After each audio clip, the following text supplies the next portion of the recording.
One thing most people don't realize about avoidantly attached people is that their avoidant attachment doesn't just stop at your romantic relationship. They are also avoidantly attached to their friends. You don't notice it as much though, because when you have a friend that doesn't text you back all the time, that you don't see all the time, you don't think twice about it. But within a romantic relationship, if they're not texting you, if you don't see them, if you don't feel reassurance from them, you start freaking out because they are your only romantic partner. When it comes to friendships, it's like, okay, doesn't really matter if they don't respond back to me, doesn't matter if they're really busy, I'll just text one of my other friends or I'll just call a family member. Like, you have other options. But what does it feel like to be an avoidantly attached person within a friendship? It's uncomfortable because avoidantly attached people have very surface level friendships. So the minute the friendship starts to get a little bit too deep, where both people are kind of sharing personal stories, and it kind of makes you feel like you're obligated to share a very personal story as well so that you're equal, that is very uncomfortable for avoidance. So it's common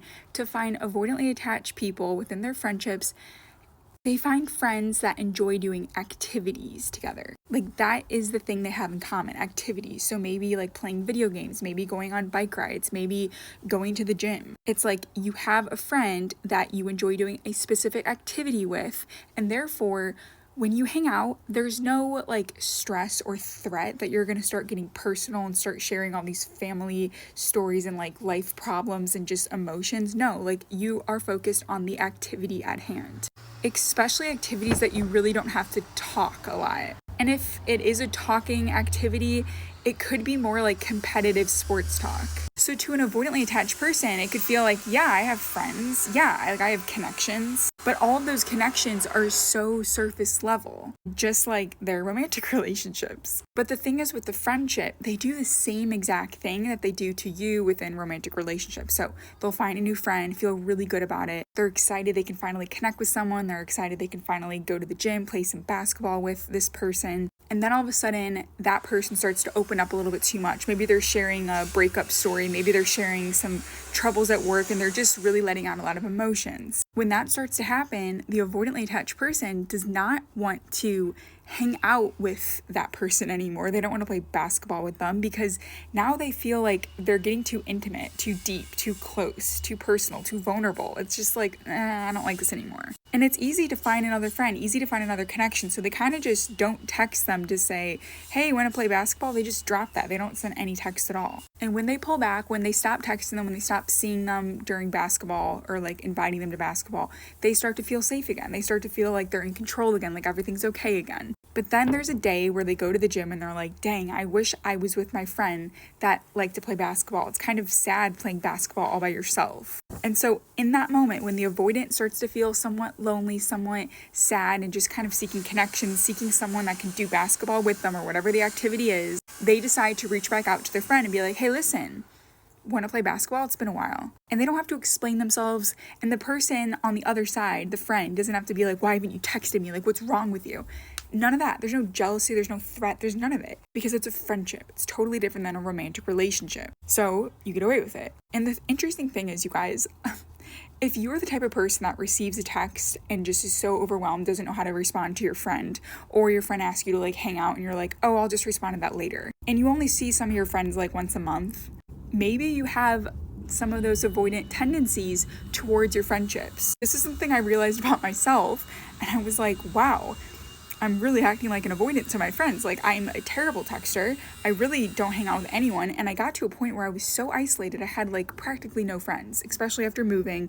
And so it was kind of sad and lonely. So I decided to push myself, reach out to people and start making friends, and strategically not acting like an avoidant when I was making those friends. So if you feel like you might be somewhat avoidant when it comes to your friendships, these are some things you can do to kind of release the avoidant attachment and lean towards more of your secure attachment in your friendships. I always recommend starting small, baby steps. You don't have to make a friend and share all of your problems with them and get coffee and just start crying and allow them to cry to you and give them hugs and text them every day and see them every week. Like, no, I'm not saying that. Baby steps. So maybe you can share a little story about something that happened over the weekend. Or maybe you can share something that you felt during work. Or maybe you can share what you're planning to make for dinner. that night. Something so small that's not going to kill you, but just share a tiny little thing and just see how it feels. It's like you're working out a muscle and you're trying to build that muscle to be strong.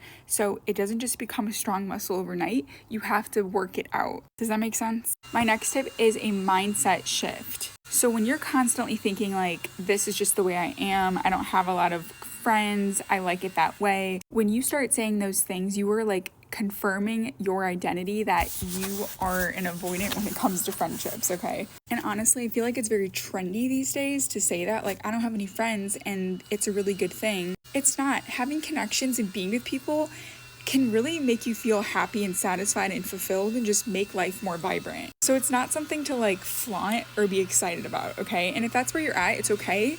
It's just this will be your wake-up call to really start pushing yourself to make some friends. Baby steps, remember? So when you tell yourself like, yeah, this is just the way I am, I don't have any friends. When you say that, my advice to you is to catch yourself and just reframe that thought. I don't have any friends, but I'm working on it. Just a quick mindset shift like that. Or if you tell yourself like, no one likes me, I don't have any friends, and I like it that way, I'm too busy. If you say something like that, reframe it to, I don't have any friends, I'm busy, but I'm making an active effort to try to make friends.